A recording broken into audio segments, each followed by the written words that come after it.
For 7 years now, my hand has been reaching out to the empty half of the bed every morning. Sometimes in my sleep, I still hear Lydia getting up before me to make tea. My subconscious plays a dirty trick on me, making me believe for a split second that she has just gone to the kitchen. But then I open my eyes and see the faded wallpaper in our bedroom, which we once chose together. The dull pattern of cornflowers now looks like nothing more than a gray stain in the morning light. I am 73 years old and live alone in a house I built with my own hands. In Carver's Bridge, I am known as Morven Tallis, a former electrician who spent 35 years fixing wiring throughout the town. My hands are not what they used to be. My joints creak like unlubricated hinges. But I can still replace an outlet or rewire my own house. And that's enough for me. On this Sunday morning, I was doing what has become my usual ritual in recent years, looking through old photo albums. In the worn pictures, Lydia was smiling, very young, with our son Declan in her arms. Then there were pictures from our vacation at the lakes. Then Declan's graduation, his wedding. The further back I went, the fewer pictures there were, until the pages of the album were empty, waiting for a continuation that would never come. A phone call interrupted my meditation on the past. I didn't like it when people called on Sundays. At my age, you don't expect anything good from unexpected calls. "Dad, it's me."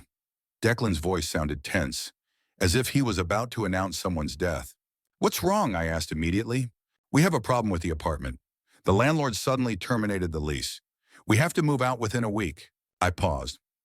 My son called me about once every 2 months, usually on holidays or when he needed something.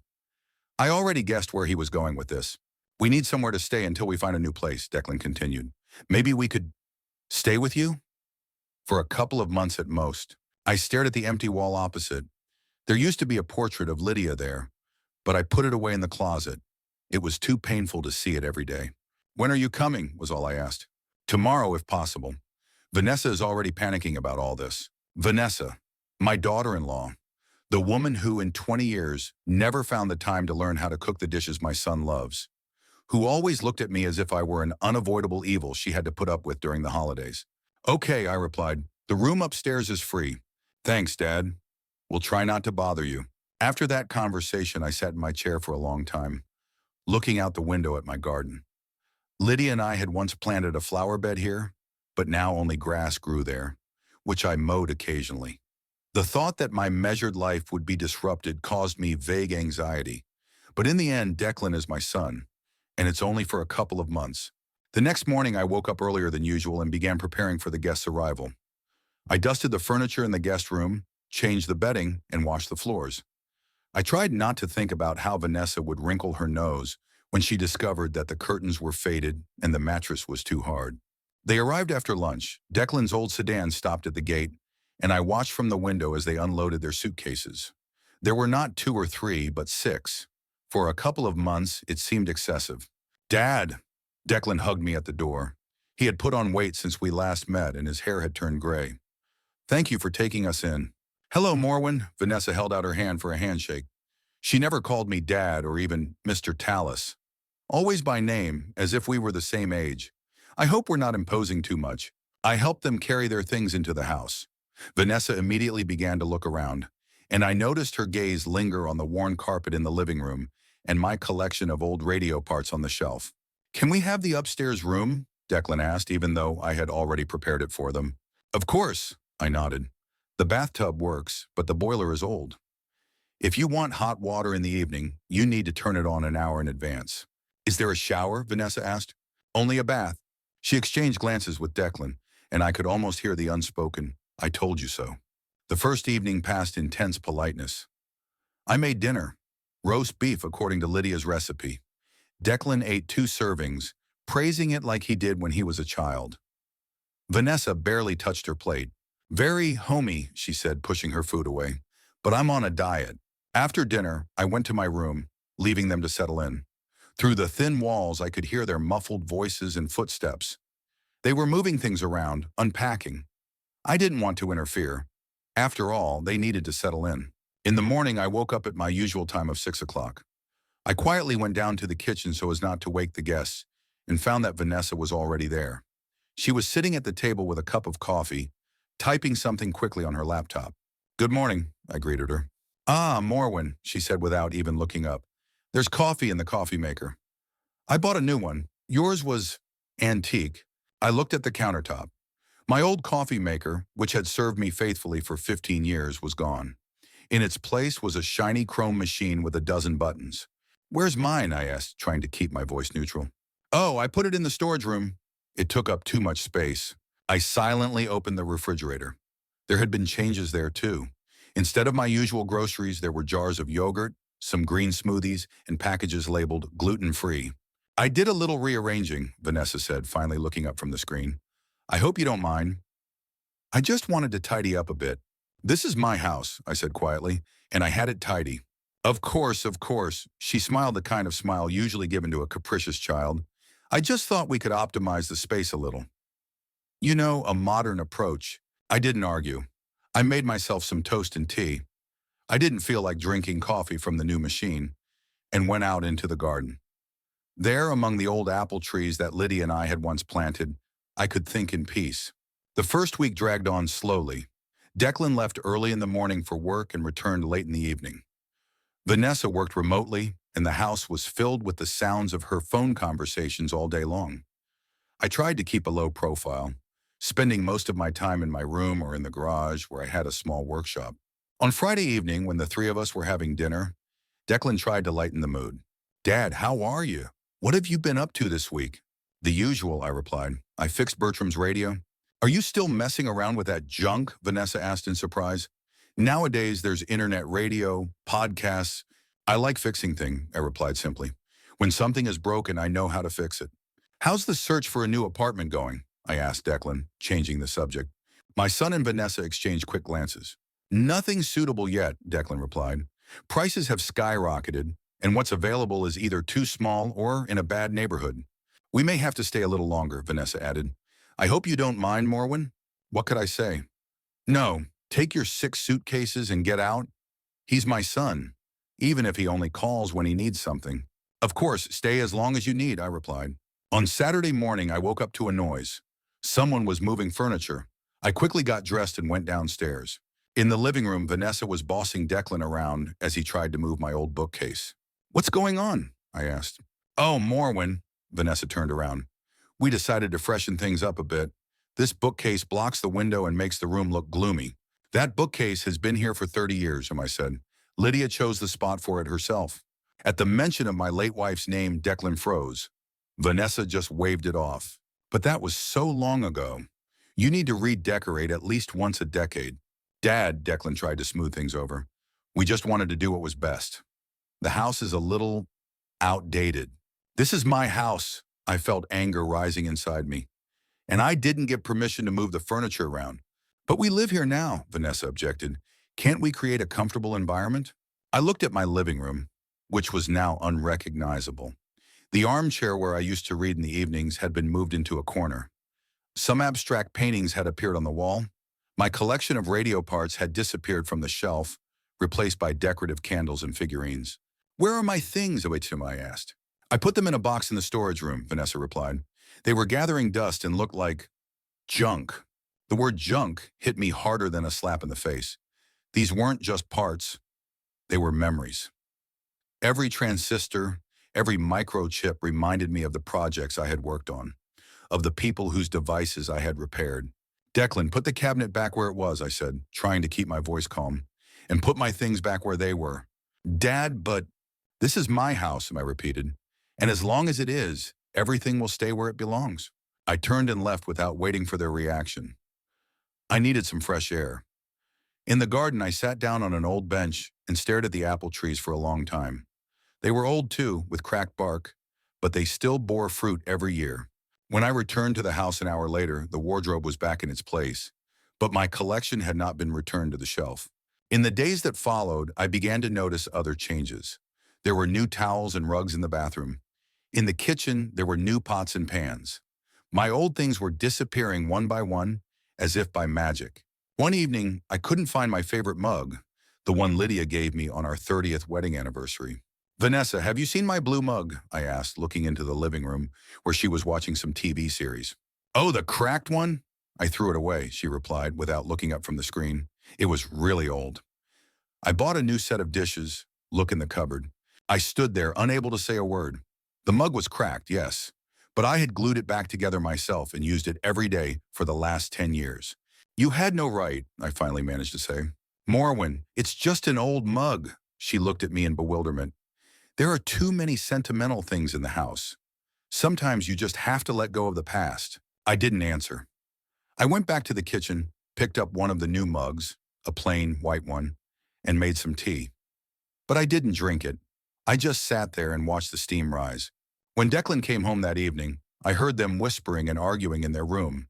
Fragments of sentences drifted through the thin walls. Becoming a problem, needs more time, doesn't understand modern standards. The next morning, Declan came up to me while I was working in the garden. Dad, I wanted to apologize for the mug, he began. Vanessa didn't know it was so important to you.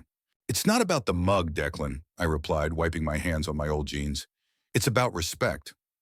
This is my house. My memories live here. I understand. He rubbed the back of his neck, a gesture he had developed as a child when he was nervous. It's just that Vanessa, she has her own idea of what a house should look like. Then she should buy her own, I said, and immediately regretted it. I'm sorry. I didn't mean it that way. No, you're right, Declan sighed. We're working on it. It's just financially difficult right now. He didn't finish, but I understood. They weren't looking for a new apartment. They were planning to stay here. That evening, I discovered that all my old medications had been thrown out of the bathroom and replaced with some trendy vitamins and supplements. Morin, those pills were expired, Vanessa explained when I asked her about it. I was just looking out for your health. My heart medication was among them, I objected. It wasn't expired.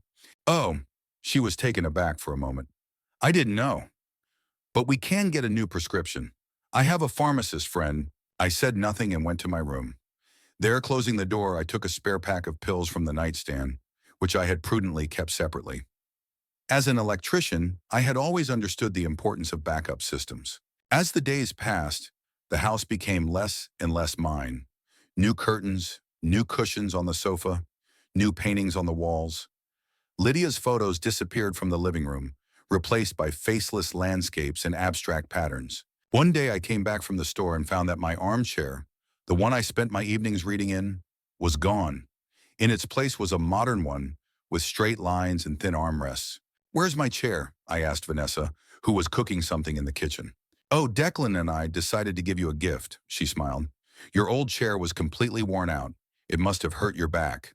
The new one is orthopedic, specially designed for older people.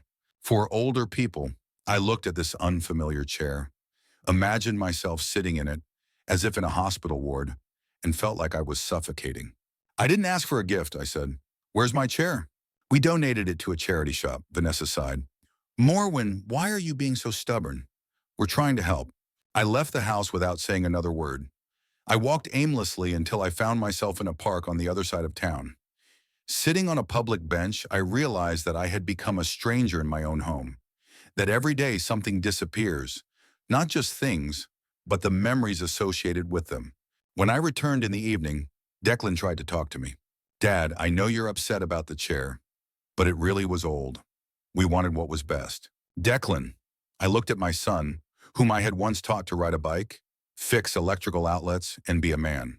When are you planning to move out? He looked away, and that gesture told me everything I needed to know. We're looking at options, but housing is so difficult right now, and Vanessa thinks there's enough room for everyone here. If we redecorate a little, renovate the interior, I repeated. You mean get rid of everything that reminds you that this is my home? Of Lydia? Of our life here? Dad, it's been 7 years, Declan said quietly.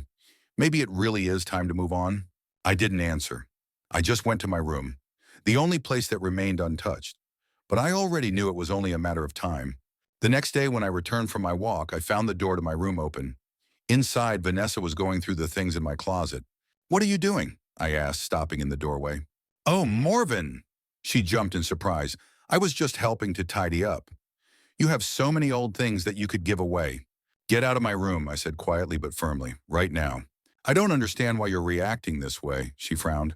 I'm just trying to help organize the space. I didn't ask for help, especially in my room. Get out! Vanessa pursed her lips but left. At the door, she turned around. You know, Morwen, you're very difficult. Declan and I are trying to create a modern, comfortable home, and you're clinging to the past. It's not healthy. After she left, I locked the door and sat down on the bed. The quiet changes in my home no longer seemed so quiet. They were like a tide, slow but relentless, washing away everything I knew and loved. And I began to realize that soon I might find myself a stranger within the walls I had built myself. This house used to be my fortress. Now I felt like an uninvited guest in it. Every morning I would go down to the kitchen, wondering what else had changed overnight. That Tuesday morning, I discovered that the refrigerator had been completely rearranged.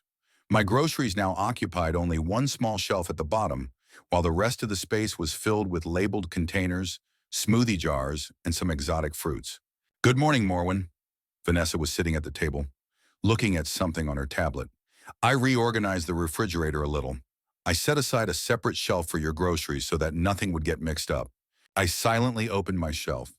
The cheese I bought at the market was gone, as was the smoked fish I loved to eat for breakfast. Where's my cheese? I asked. Oh, it had mold on it, she replied without looking up. I threw it away. It was blue cheese, I said, feeling my facial muscles tense. Expensive French cheese. Really? She finally looked at me with a slightly surprised expression. It looked completely spoiled. In any case, cheeses like that are very unhealthy, especially at your age. At my age, a phrase that had become her favorite weapon. I've been eating cheese like that for 40 years, I replied, and I intend to eat it for another 40. Vanessa gave a short laugh, as if I had made a joke, and returned to her tablet. By the way, Declan and I thought it would be more convenient if you had breakfast after 9. Until then, I have work video calls in the kitchen, and the extra noise is distracting. I glanced at my watch. It was 7:30. I'd been eating breakfast at 7 my whole life. This is my house, I reminded her, and I'll eat breakfast when it suits me. Of course, she smiled with the same indulgent smile she always had. I just thought we could make some kind of schedule so that everyone would be comfortable. After all, we are a family.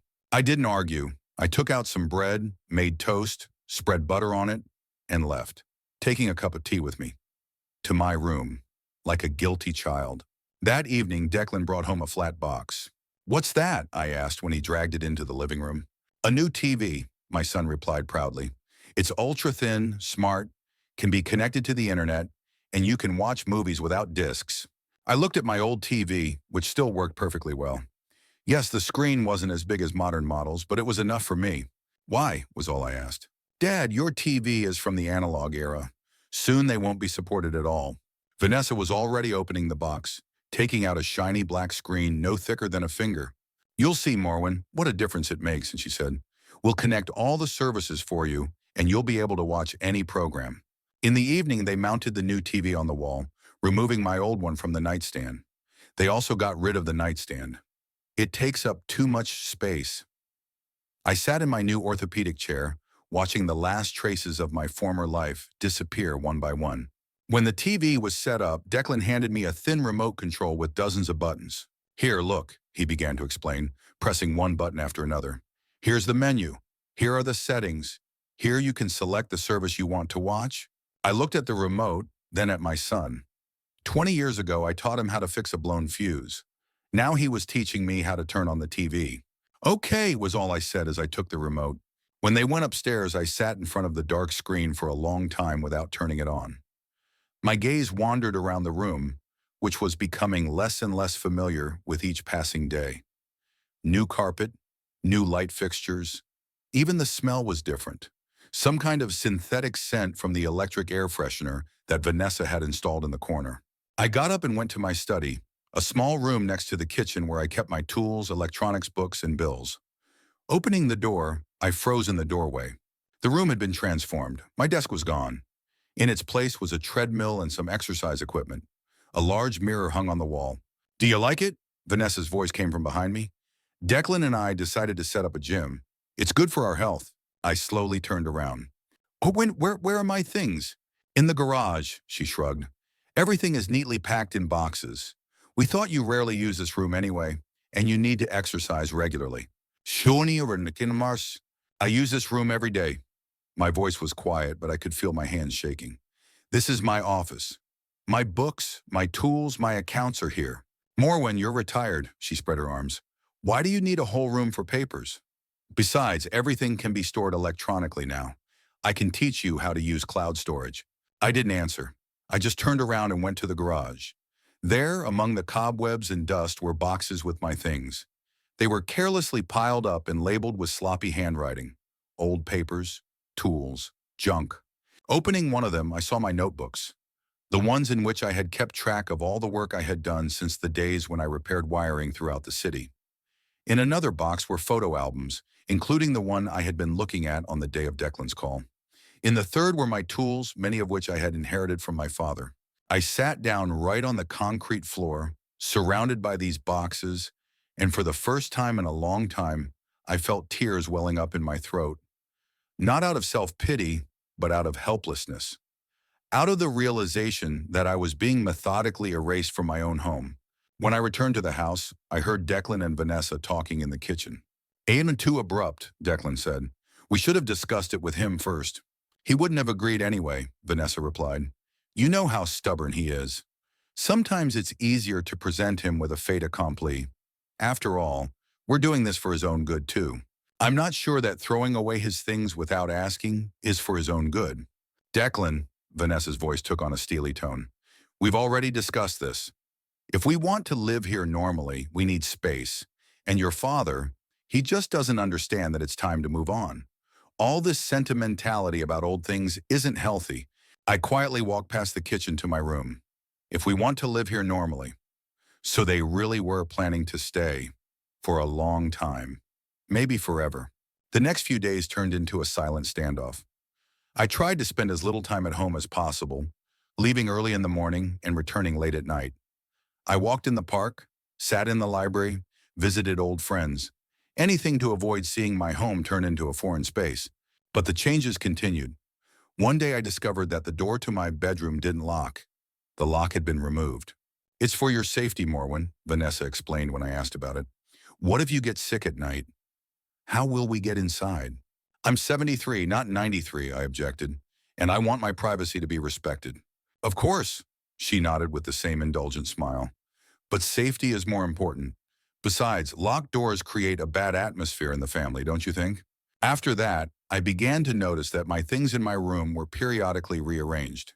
It was as if someone had come in and tidied up. Nothing was missing, but everything was not where I had left it. On Friday evening, I was sitting in the backyard when Declan approached me. "Dad," he began uncertainly, "I wanted to talk about the situation." "Which situation?" I asked. "The fact that my things are being thrown away? Or that my study has been turned into a gym? Or maybe the fact that I can't lock my bedroom door?" Declan sighed and sat down next to me on the bench. "I know Vanessa can be pushy sometimes," he said, "but she means well. She just has her own idea of what a modern home should look like. But this is my home, Declan." I looked him in the eye. "The house I built with my own hands. Where I lived with your mother for 35 years. And you're letting your wife throw out my things and tell me how to live?" "I'm trying to find a compromise," he looked away. "But you know Vanessa, she's very determined." "Determined. An interesting euphemism for rude." "Son," I put my hand on his shoulder, "I used to teach you to stand up for yourself. I told you that a man should have his own opinion. What happened to that boy?" Declan stood up abruptly. "You don't understand, Dad. Times have changed. Things are different now. And yes, I have my own opinion. It's just that sometimes you have to compromise for the sake of peace in the family, even if it means letting them throw away the memory of your mother." He flinched as if struck. "Don't bring Mom into this," his voice hardened. "That's not fair." "Unfair?" I stood up too. "You know what's unfair? That you came to my house, said you'd stay for a couple of months, and now you're turning it into your home without asking my opinion. That's what's unfair, Declan." He looked at me for a few seconds, then shook his head. "You just don't want to accept change, Dad. The world doesn't stand still. And Vanessa and I, we need our own space too." With that, he went back into the house, leaving me alone in the garden, among the apple trees, which now seemed to be the only witnesses to my former life. The following week, something happened that I would call the final straw. Returning home after a trip to the library, I discovered that my books, an old collection of technical literature, novels that Lydia and I had read, architecture albums, had disappeared from the shelves in the living room. In their place were glossy design magazines, some contemporary novels, and books on psychology. Where are my books? I asked Vanessa, who was arranging decorative candles on the coffee table. They were taken to a charity shop, she replied matter-of-factly. They took up too much space, and many of them were so old that they were falling apart. I chose some good modern books to replace them. You'll like them. They contain a lot of useful information about healthy living. I stood there unable to believe what I had heard. My books. Some of them I had collected over the years. Others were gifts from Lydia. Still others were memories of friends, colleagues, times when my mind was sharper and my hands were stronger. How could you? I asked quietly. These aren't your things. Morwen, she sighed as if explaining the obvious to a child. No one has read these books in years. They were just gathering dust and taking up space. Now they will be of use to someone else. That's not for you to decide. I felt anger rising inside me. You have no right to dispose of my things. We live here. She straightened up, looking at me defiantly. And we need space for our things. We can't live among museum exhibits. I looked at her and suddenly realized one simple thing. To Vanessa, I myself was such an exhibit. Outdated, unnecessary, taking up space. Something to be gotten rid of in order to make room for modern life. Where's Declan? I asked. At work, of course, as she turned away, continuing to arrange the candles. He'll be back late. He has an important project. I went to my room, closed the door, and sat down on the bed. My things were still around me. Photographs, clothes, a few books that I kept in my bedroom. But I knew it wouldn't be for long. Soon the changes would reach here too. In the evening, Declan knocked on my door. Dad, can I come in? I didn't answer, so he came in himself. He sat down next to me on the bed. Vanessa said you were upset about the book, he began. I didn't know she was going to give them away. If you want, we can try to get them back. No need, I interrupted him. It doesn't matter anymore. Dad, tell me honestly, Declan. I looked him in the eye. You're not going to move out, are you? You plan to stay here. For good. He looked away, and that spoke louder than any answer. We've thought about it, he finally admitted. The house is big. There's enough room for everyone. And you wouldn't have to live alone. We could help each other. Help? I smiled bitterly. By throwing out my things? By remodeling my house to suit your taste? By treating me like a frail old man who needs to be looked after? Dad, we're not... No, Declan, I shook my head. You're not helping me. You're invading my territory, step by step, throwing away my things, taking over my rooms, setting your own rules, and you're letting it happen. He was silent for a long time, then sighed. I'll talk to Vanessa. I'll ask her to be gentler. It's not a question of gentleness, son. I shook my head. It's a question of respect, which you don't have. Declan left, and I remained sitting on the bed looking at Lydia's photo on the bedside table. It was the only photo of her that was still in the house. I looked at her smile and thought about what she would say if she saw what was happening in our house now. The next morning began with new improvements. Vanessa hired a cleaning service to come twice a week. You'll have perfect cleanliness now, Morwen, she announced at breakfast. And you won't have to bother with cleaning? I can handle the cleaning myself, I replied. And I don't want strangers in my house.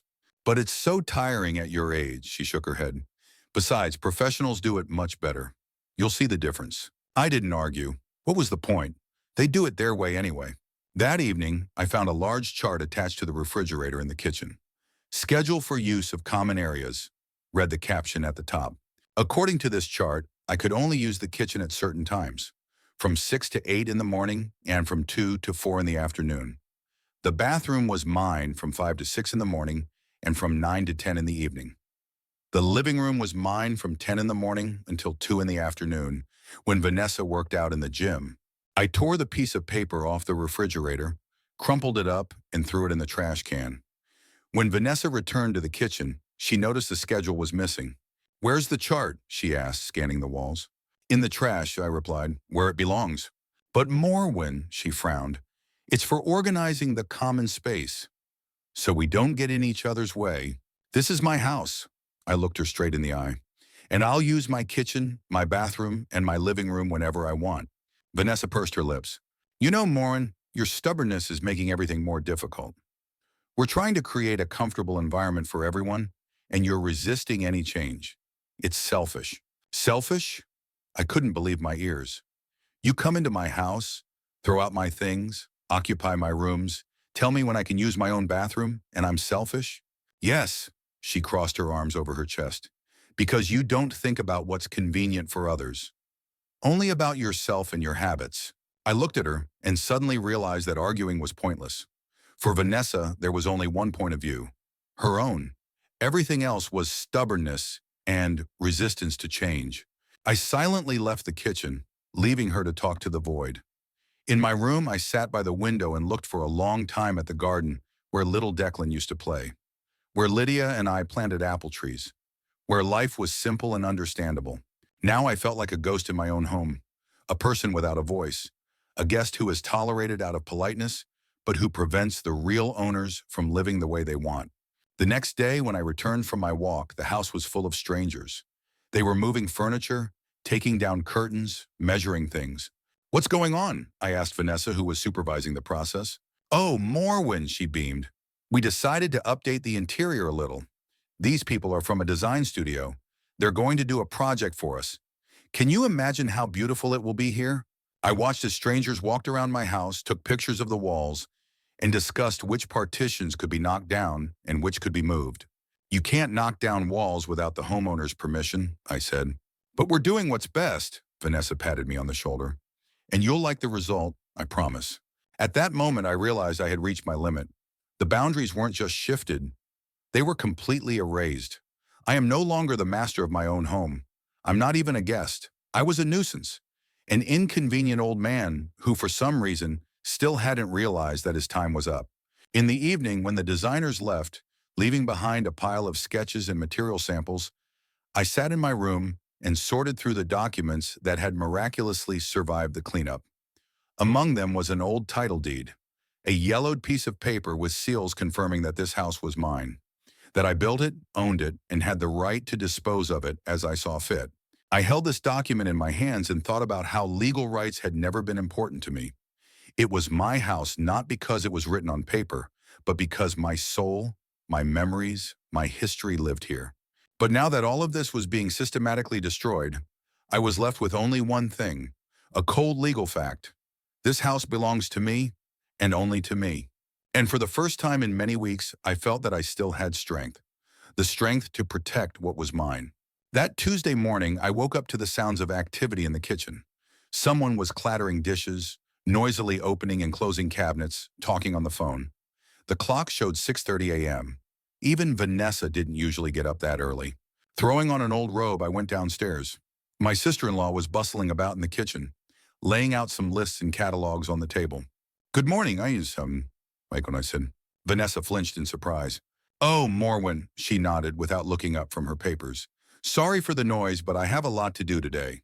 I walked silently to the cupboard where I kept my tea, but found boxes of some exotic drinks in its place. Where's my tea? I asked. I moved it to the top cupboard, Vanessa replied. I needed to make room for the treats. I looked up. My tea was indeed there on the top shelf, which was uncomfortable for me to reach.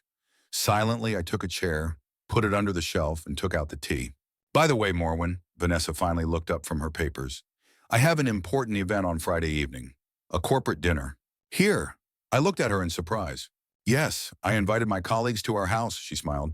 It's a great opportunity to strengthen working relationships and make an impression. They've been wanting to get to know me in an informal setting for a long time. Our house, not your house. Another small shift in boundaries. What does that have to do with me? I asked, making tea. Vanessa paused, then spoke with that particular intonation she used when she was about to say something unpleasant. Actually, Morwen, I wanted to ask you not to show up during dinner. I slowly turned to her. Not show up in my own house? Please understand, she raised her hands in a conciliatory gesture. This is a business meeting, very important for my career. There will be people from the company's management, and if they see, she paused, searching for words. The old man, I suggested. No, she shook her head quickly. It's just that if there's a family atmosphere, it might create the wrong mood. Do you understand? I want to make an impression as a successful, modern professional. I looked at her silently, trying to comprehend what I had heard. I was being asked to hide away like an inconvenient, old thing that was embarrassing to show to guests. And where do you think I should be? I asked. Well, you could spend the evening in your room, she suggested. Or maybe go to the movies. or visit friends. So you want me to leave my own home so you can impress your colleagues? You don't have to leave, she shrugged. Just don't get in the way. It's just for one evening, Morwen. It's really important to me. I looked at her and saw that she didn't even realize how offensive her request was. For Vanessa, it was just a logical part of organizing a successful event, to remove anything that didn't fit into her idea of a modern successful life. Okay, I said finally. I won't interrupt your dinner. Really? She beamed. Thank you, Morwen. I knew you would understand. I didn't explain what I understood. I just took my cup of tea and went to my room. In the evening, when Declan returned, I heard them discussing the upcoming dinner. Vanessa was talking loudly and excitedly. Ere the chef from the Côte d'Azur, he agreed to cook everything here. Can you imagine? And I ordered new tableware, silverware. We need to make an impression. Does Dad know about the party? Declan asked. Yes, I spoke to him this morning, Vanessa replied. He promised not to interfere. Are you sure this is a good idea? Declan's voice sounded doubtful. It is his house after all. Declan, Vanessa's voice became firmer. We've already discussed this. If I want to advance my career, I need connections like this. Besides, it's just one evening. Your father will understand. I quietly closed my bedroom door, not wanting to hear the rest. I was not so much upset by Vanessa's request as by the fact that my own son did not have the strength to object. The next few days were spent in a flurry of preparations for the dinner. People were constantly coming to the house, delivering new tableware, tablecloths, lamps. A florist came and spent a long time arranging flowers that, in my opinion, looked like weeds, but judging by the conversation, cost a fortune. On Thursday, a whole team of cleaners came to the house. They cleaned everything from floor to ceiling, including the windows and even the walls. They cleaned so thoroughly that the house no longer smelled like a house. Now it had a sterile smell of cleaning chemicals and artificial fragrances. On Friday morning, the final preparations began. The chef arrived with his assistants, and the kitchen was transformed into a small restaurant. Vanessa rushed around the house, checking every detail, rearranging flowers and candles, and straightening the napkins on the table. Around 3 o'clock in the afternoon, she knocked on my door. Morwen, she began without preamble. The guests will arrive at 6. It would be good if you were out of sight by then. I remember your request, I replied, but I'm not going to leave the house. Of course, she nodded quickly. Just try not to leave your room after 6, okay? I've arranged for your dinner to be brought here, as if I were some kind of pet that needed to be fed, but kept away from the guests. No need, I said. I'm not hungry. As you wish, she shrugged. Just please don't go out. It's very important to me. I nodded and she left, clearly satisfied with our agreement. At 5 o'clock, I decided to go for a walk so I wouldn't have to hear the hustle and bustle of the final preparations. I walked through the park, sat on a bench watching the children on the playground, and thought about how strangely my life had turned. 2 months ago, I was the master of my own house. Now I was being asked to disappear, so as not to embarrass the guests with my presence. I returned around 7. I carefully opened the door with my key, trying not to make any noise. Voices, laughter, and the clinking of glasses came from the living room. Apparently, the guests had already arrived, and the party was in full swing. I quietly walked down the hallway to the stairs, intending to slip into my room unnoticed, as I had promised Vanessa. But halfway there, a voice stopped me. "Excuse me, who are you?" I turned around. A young woman stood in the kitchen doorway with a glass of wine in her hand. One of the guests, apparently. "I'm Morwen Tallis," I replied. "I live here." "Oh," she raised her eyebrows in surprise. "Are you Declan's father?" Vanessa didn't say you'd be here too. She didn't. I smiled grimly. "Well, that's not surprising. Why don't you join us?" the woman asked. "There's a very interesting discussion about the real estate market." "I'm afraid I'm not invited," I replied. "How come?" she laughed. "In your own house?" Her words attracted the attention of several other guests who came out into the hallway. "What's going on, Mandy?" asked a tall man in an expensive suit. "I met Declan's father," replied the woman. "Can you believe he says he's not invited to dinner in his own house?" Several people laughed, obviously taking it as a joke. At that moment, Vanessa appeared in the hallway. When she saw me, she froze, her face reflecting a whole range of emotions, from surprise to poorly concealed anger. "Morwen," she smiled tensely, "I thought you were already asleep." "I went out for a walk," I replied, "and I just got back." "Oh, I'm sorry you didn't let me know," her voice tinged with tension. "We could have set an extra place at the table." Don't worry about it, I said. I promise not to interrupt your dinner, and I don't intend to break my promise. I had already turned to go upstairs when the same tall man said, Wait, is this your house, Mr. Tallis? Vanessa said that she and Declan recently bought this beautiful mansion. I slowly turned around. Silence fell over the hallway. All eyes were on me and Vanessa, who had turned pale. Bought, I repeated, looking directly at her. Interesting. I didn't know I was selling my house. Mr. Bridgewater, you misunderstood, Vanessa quickly interjected. Declan and I just recently moved here. It's a family home. But you talked about renovations, about remodeling, the man continued, clearly confused. You showed me the designer's plans. Those were just ideas, Vanessa laughed nervously. You know how it is with young families. So many plans, so many fantasies. By this time, more people had gathered in the hallway, drawn by the unusual situation. Among them was Declan, who looked anxiously from me to Vanessa. What's going on here? He asked. Your wife seems to have sold my house, I replied, not hiding my sarcasm. At least that's what she told her guests. What? Declan looked at Vanessa in confusion. What is he talking about? Nothing, Vanessa snapped. Just a misunderstanding. Morwen, perhaps you should go upstairs. We have an important evening. Of course, I nodded. I won't get in the way of you selling my house. I turned back toward the stairs, but Vanessa grabbed my arm. Enough, she hissed. You're ruining everything. Me? I looked at her hand clutching my sleeve. I just came home. To my home, which, as it turns out, you've already sold in your imagination. Dad, please, Declan intervened. Let's not make a scene. A scene? I raised my voice. So when your wife passes off my house as hers, that's fine. But when I tell the truth, it's a scene? The guests began to exchange glances, clearly feeling uncomfortable. The woman who had spoken to me first said quietly, Marie, maybe we should leave. No, stay, Vanessa quickly objected. It's just a little family misunderstanding. Morwen hasn't been feeling well lately, and sometimes she gets confused. Confused? I couldn't believe my ears. Are you saying I'm losing my mind? Of course not, she smiled tensely. It's just age, you know? My wife Lydia was 10 years older than me when she died, I said, feeling anger boiling up inside me. And until the last day, her mind was razor sharp.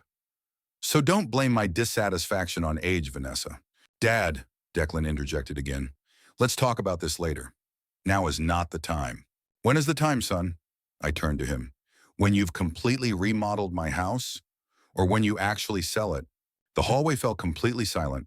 All the guests were now watching the unfolding family drama with undisguised interest. Morwen, that's enough, Vanessa tried to take my arm. Come on, I'll show you to your room. I shook off her hand. No need to escort me. I know my way around my own house perfectly well. Stop it, Vanessa suddenly shouted, losing control. You ruin everything, always everything. What exactly am I ruining? I asked calmly. Your lie that this house belongs to you? We live here, she raised her voice. We're making a home here, a life.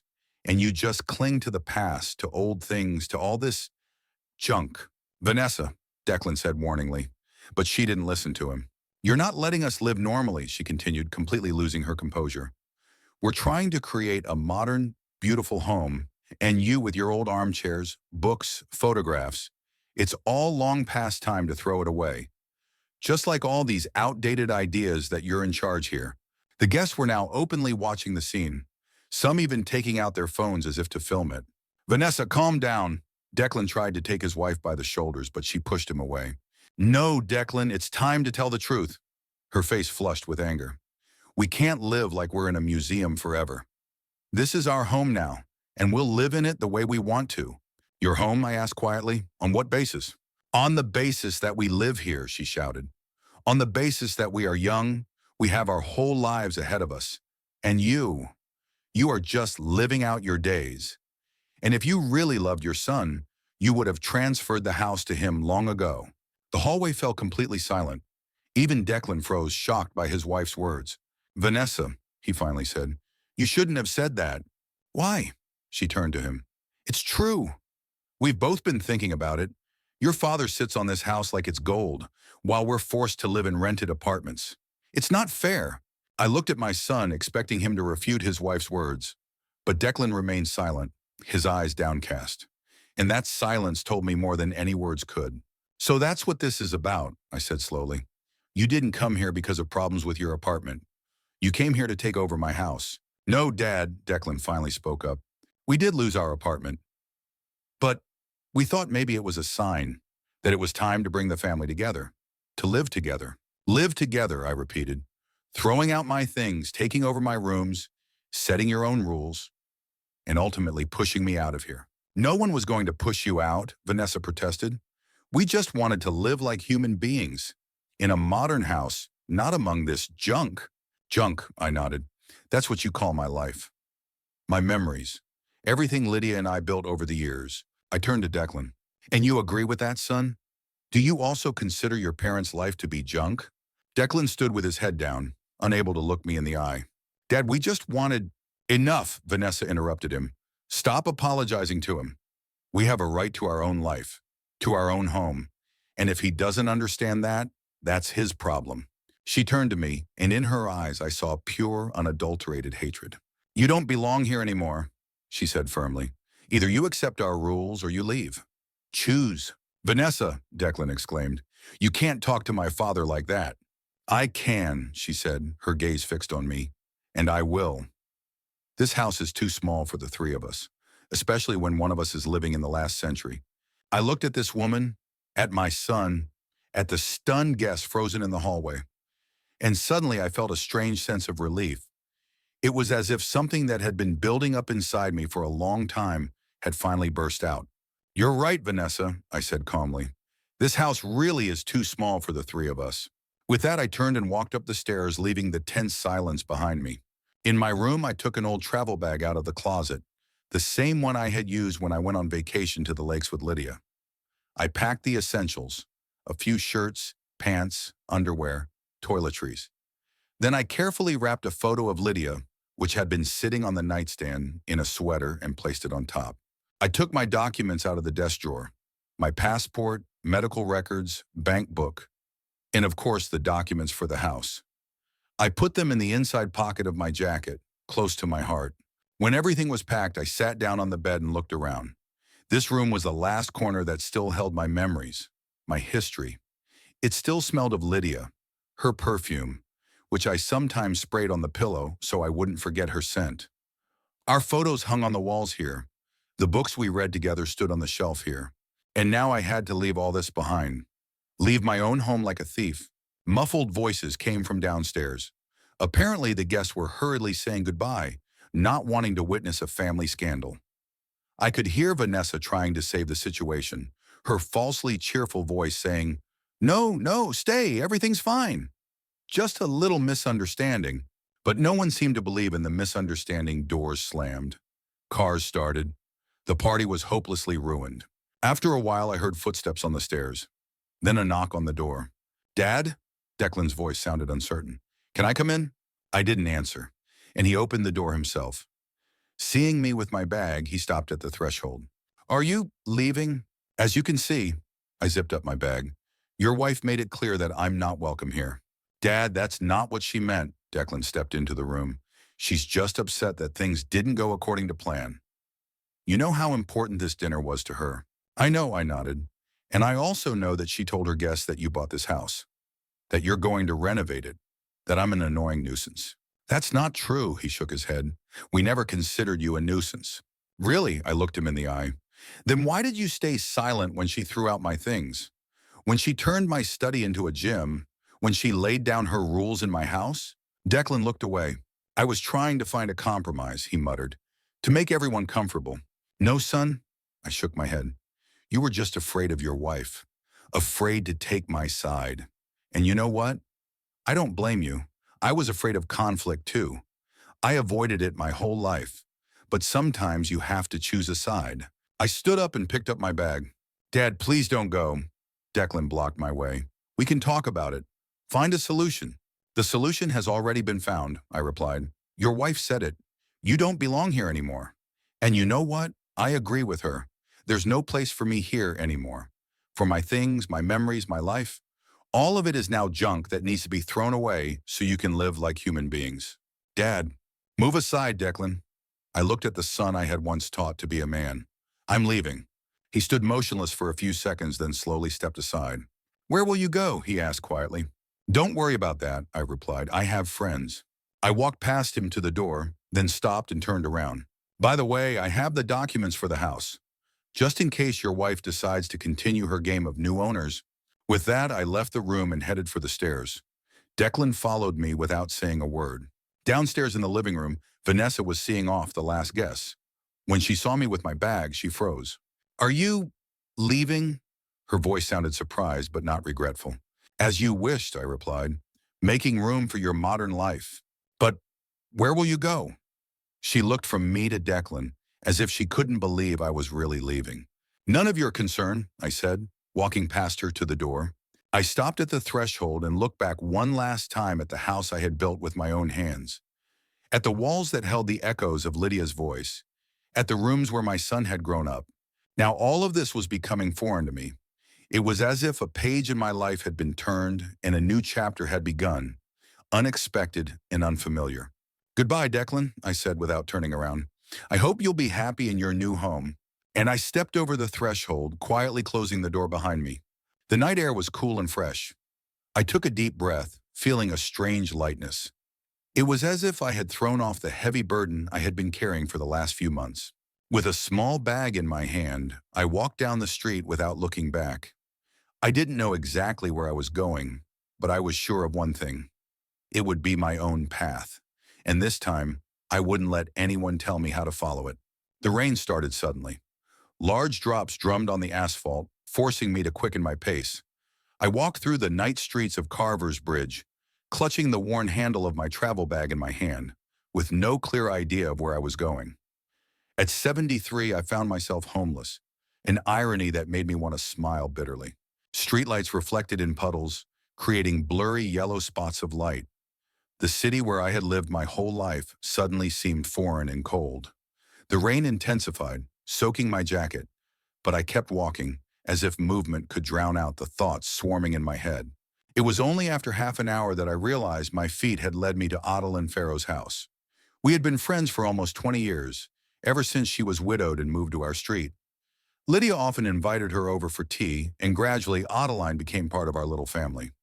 After Lydia's death, she was the only one who visited me regularly, bringing homemade baked goods, sometimes just sitting next to me, allowing us to be silent.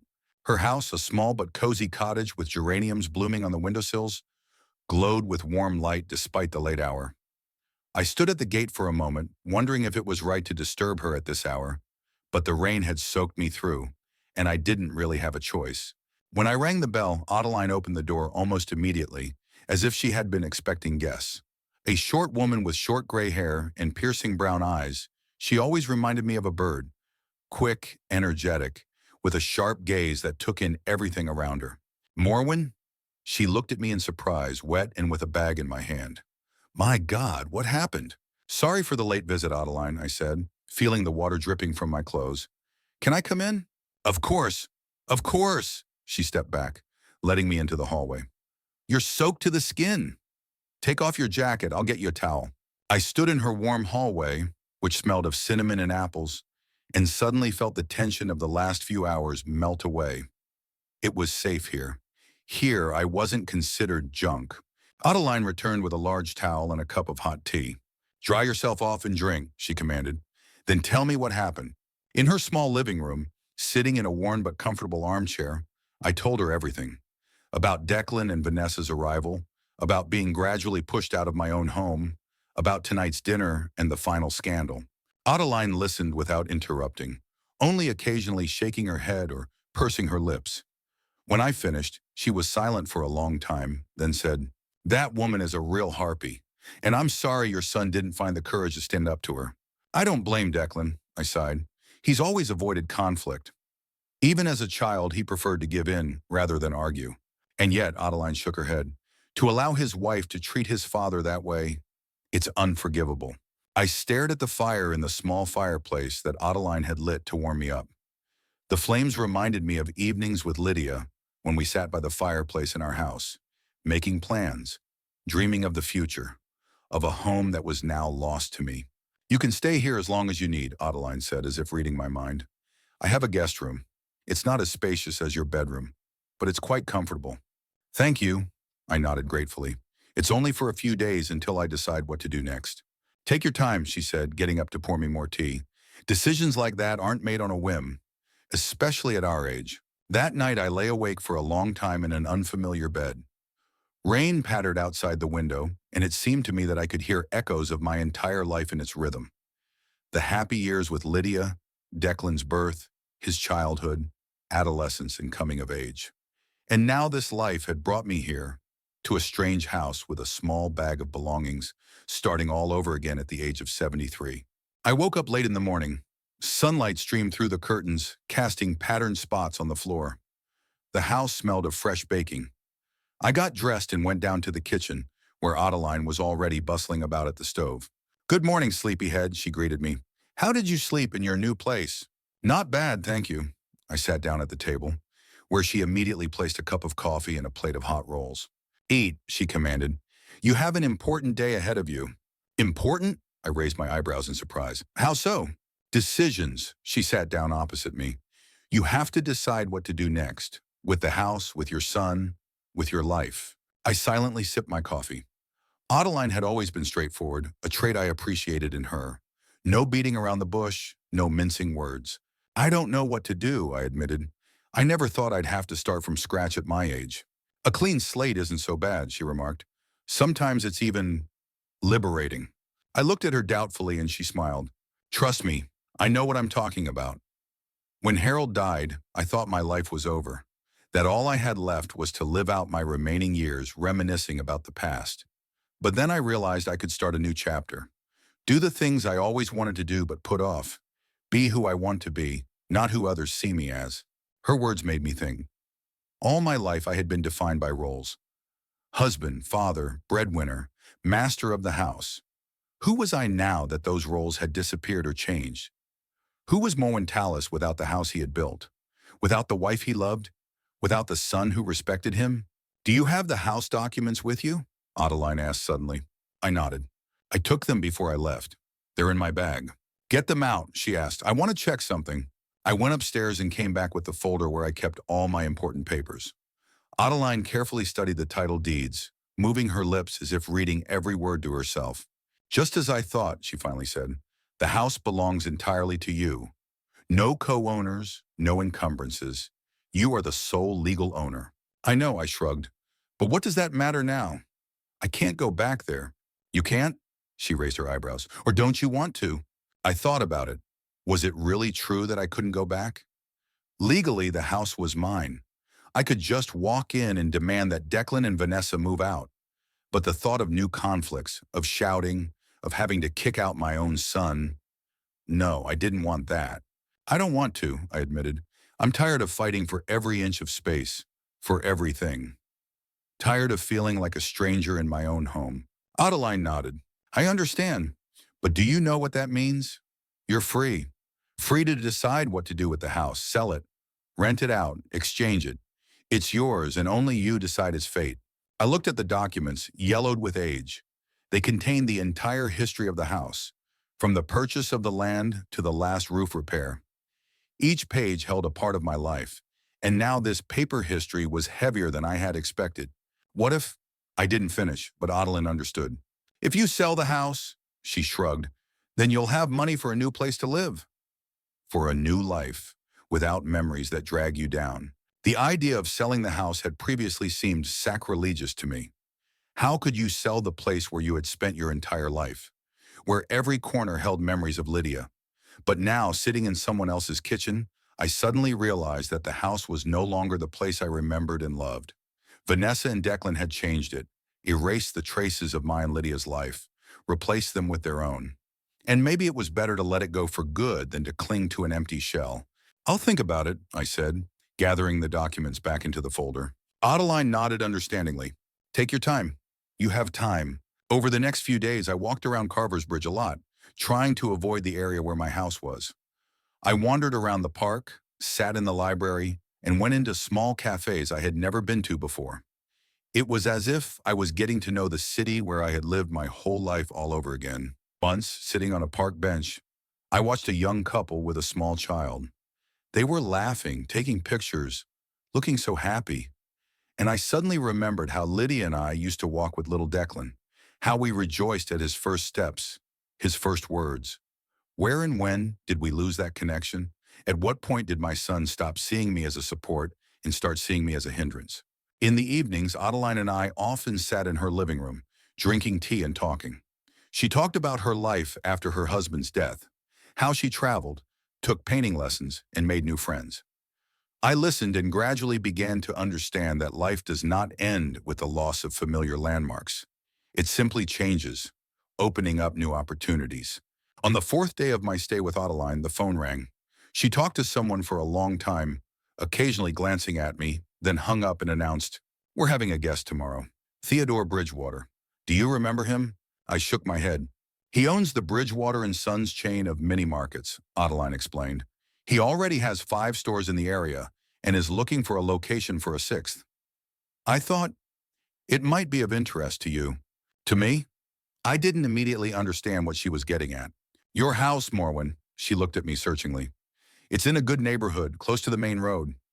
The perfect place for a small store." I froze, processing her words.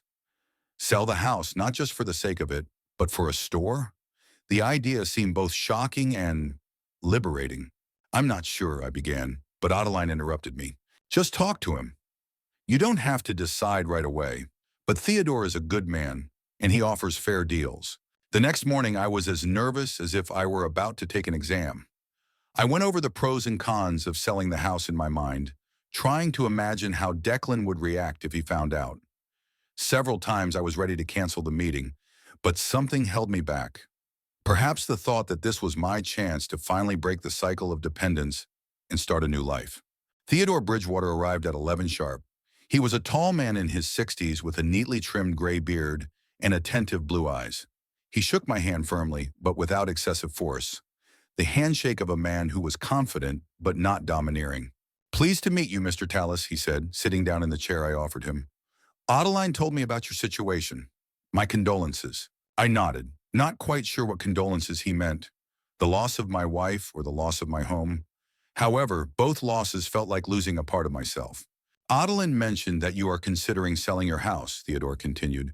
"I am always looking for good locations for new stores, and if the location is right, I am willing to offer a fair price." "The house is on the corner of Maple and River," I said. "Not far from downtown, but in a quiet neighborhood." "I know that place," Theodore nodded. "It's a good neighborhood growing. Lots of young families are moving there. Perfect for a small grocery store with a coffee shop." We discussed the details, the size of the plot, the layout of the house, the condition of the utilities. Theodore asked specific questions and took notes in a small notebook. He didn't rush me or pressure me. He just gathered information. "I'd like to see the house before making an offer," he said at the end of the conversation. "But I understand that the situation is delicate, considering that your son and his wife are currently living there." I thought about it. The idea of bringing a potential buyer to the house where Declan and Vanessa had set up their modern home seemed both frightening and fair. "I can arrange a viewing," I said. "After all, it's my house, and I have the right to show it to whomever I want." Theodore looked at me intently. "Are you sure you're ready for this? Selling the house you've lived in your whole life is a serious decision." I glanced at Adeline, who was silently watching our conversation. She nodded slightly as if supporting me in whatever I decided. "I wasn't sure until now," I admitted, "but now I realize I'm ready. This house is not what it used to be. Vanessa tried to destroy all the memories I had stored in it. Only the shell remains, and maybe it would be better to let it go than to cling to empty walls." Theodore nodded understandingly. "I respect your decision, and I promise that if we come to an agreement, everything will be done as correctly as possible. No pressure, no hasty actions." We agreed to meet in 2 days to inspect the house. When Theodore left, Adeline sat down next to me and took my hand. "Are you sure you want this, Morwen?" I looked at the house documents, which were still lying on the table.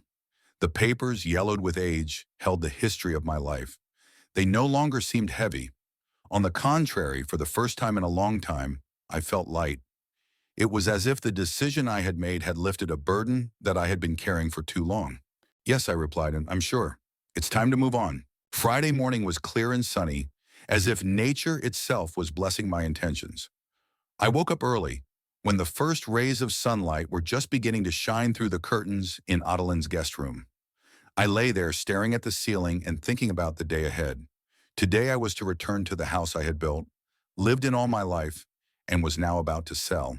A strange feeling, a mixture of determination, anxiety, and a kind of liberation, would not leave me. At breakfast, Adeline noticed my tension. "Are you nervous?" she asked, pouring me some tea. "A little," I admitted. "It's not every day you return home as a seller. Are you sure you don't want to warn Declan?"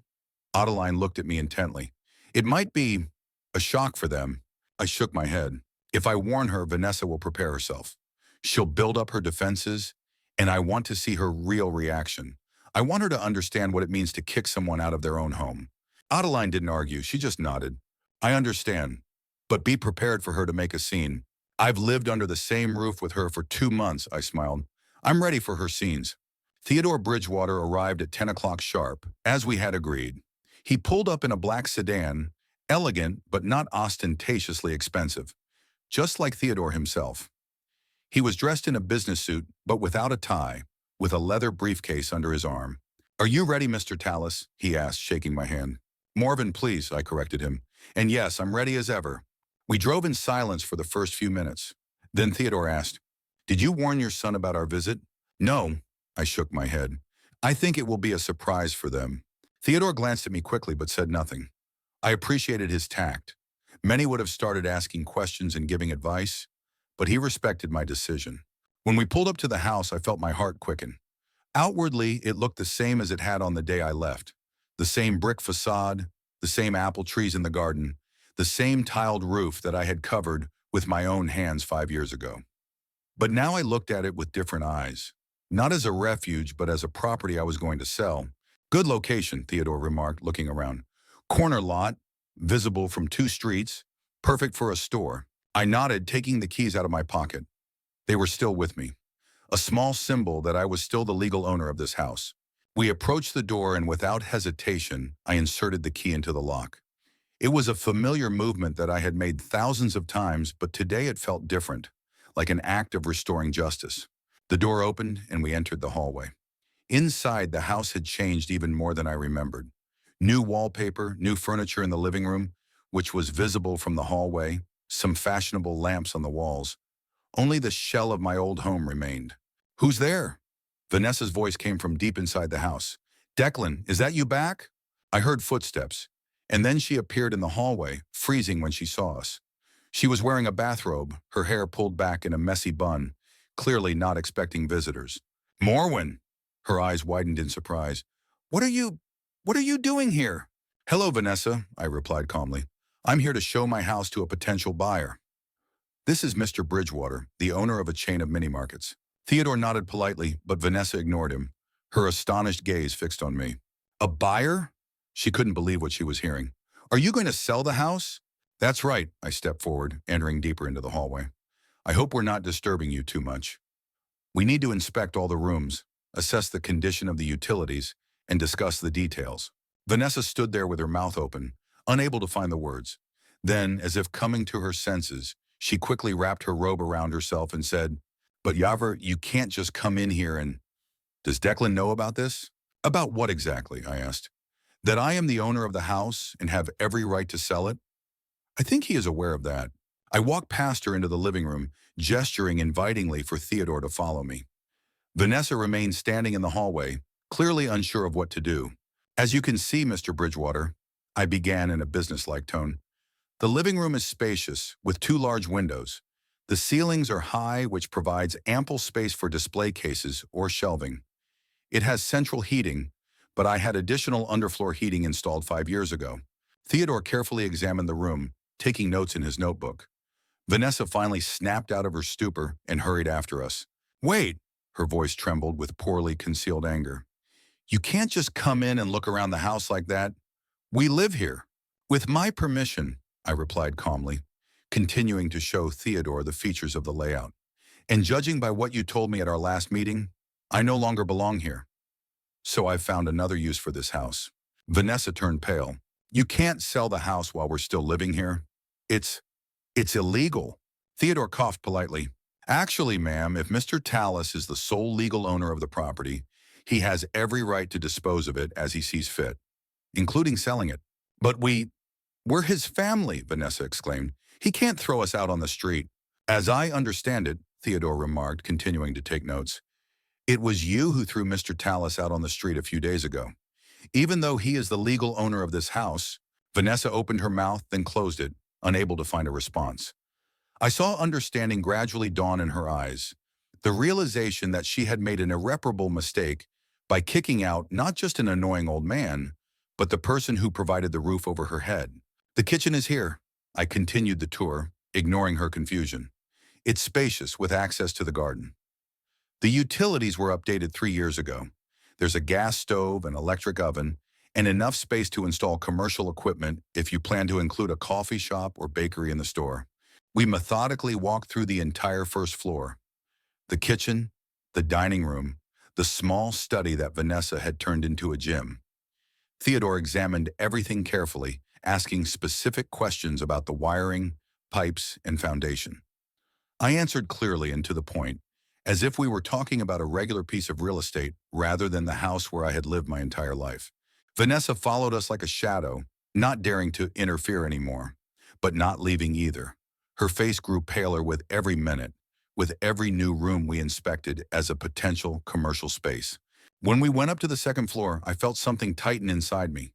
This was where Lydia and I had slept, where Declan had been a child, a small room we used as a guest room. Now everything was changed beyond recognition. New wallpaper, new furniture, no trace of the life that had been here before. The second floor could be used as a storage room or an office, I said, trying to keep my voice steady. The ceilings are lower than on the first floor, but the space is well organized. Vanessa stopped in the doorway of the bedroom she shared with Declan, our former bedroom with Lydia. You can't do this, she said quietly. You can't sell the house where your son grew up. I turned to her. I can't? That's strange. When you threw out my things, took over my rooms, and set your own rules, you didn't think about the fact that you were doing it in the house where I had lived my whole life, where my wife died, where every corner held my memories. Vanessa was silent, and for the first time since we'd known each other, I saw something like remorse in her eyes. Or maybe it was just fear of losing the roof over her head. This would make a great office, I continued, showing Theodore Declan's former nursery, or a break room for the staff. We finished the tour in my old room, the only one that had remained almost untouched since I left. The bed was made. There was a lamp on the nightstand, but the place where Lydia's photo used to hang, the one I took with me, was empty. Well, said Theodore, closing his notebook, I've seen enough. The house is in excellent condition. The location is perfect for my purposes. I'm ready to make an offer. We went back down to the living room. Vanessa followed us like a shadow, still without saying a word. I saw her nervously fiddling with the belt of her robe, her eyes darting around as if looking for a way out of the situation. Theodore opened his leather folder and took out some documents. I have prepared a preliminary contract. Of course, the final amount will depend on the appraisal, but I am ready to offer. He named a figure that took my breath away. It was much more than I had expected. Enough to buy a new apartment and still have enough left over for a comfortable retirement.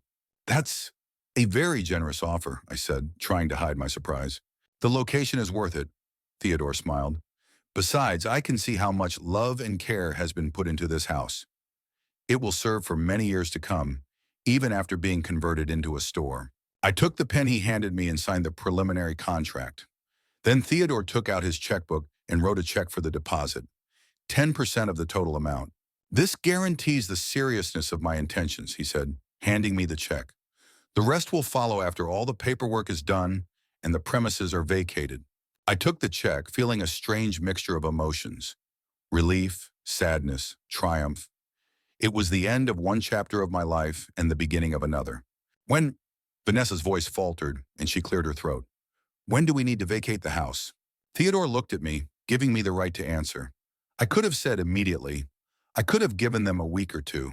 But instead I replied, the contract specifies a period of 30 days. I think that's enough time to find new accommodation. Vanessa nodded without looking at me. Her shoulders slumped, as if the rod that had kept her upright all these months had been removed. Suddenly, she no longer seemed like a formidable opponent, but simply a frightened woman afraid of the unknown. Does Declan know? She asked quietly. No, I replied, but you can tell him when he gets back. I think he'll be interested to know that you kicked out of the house not just an annoying old man, but its rightful owner. Vanessa flinched as if she had been struck. Understanding flashed in her eyes, full realization of what she had done. She opened her mouth as if to say something, but then closed it and lowered her eyes. Theodore, sensing the tension, coughed tactfully. I think we're done for today. I'll contact you in a couple of days, Morwen, to discuss the details of the deal. We shook hands and Theodore headed for the door. I followed him, but stopped at the door and turned around. Vanessa was still standing in the middle of the living room, small and lost among the new furniture she had so carefully chosen for her home.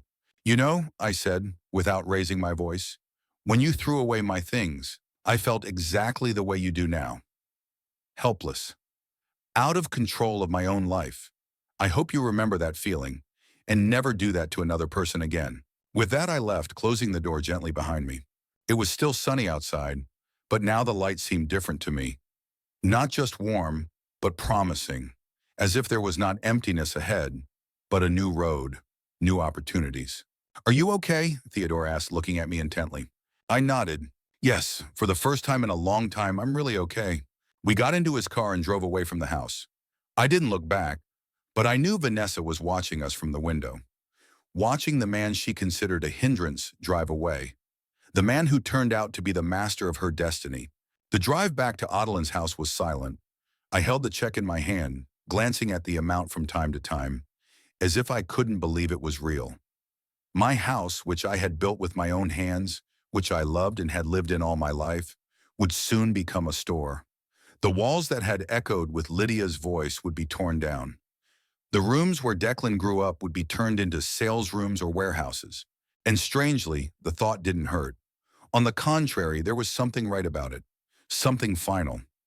It was as if the house, having lost its purpose as a family home, was finding a new life, a new purpose.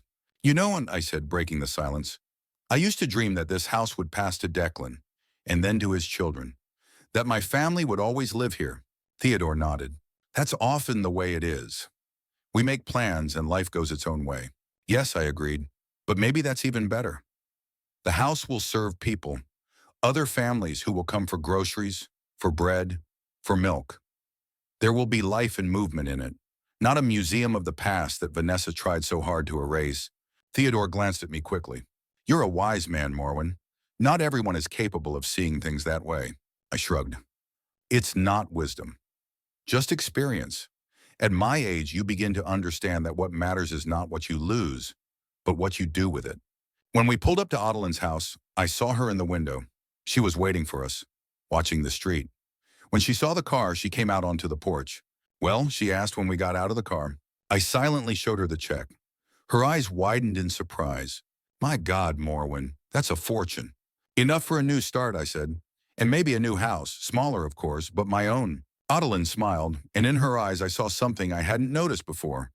A warmth that went beyond simple friendship. How did Vanessa take the news, she asked, inviting us into the house. Like someone who suddenly realized she had kicked out not an annoying old man, but the rightful owner of the house, I replied, with shock and horror. Adeline couldn't help but smile. I admit, it's hard for me to feel sorry for her after everything she's done. Me too, I agreed. But you know what's strange? I don't feel any schadenfreude, only relief, as if I've finally escaped from the trap I locked myself in. We went into the house and Adeline offered tea to celebrate the successful deal. Sitting at her kitchen table with a cup of hot tea in my hands, I thought about how strangely my life had turned out. 2 weeks ago, I was the master of my own house, then a homeless old man, and now a man with a large check and the opportunity to start all over again.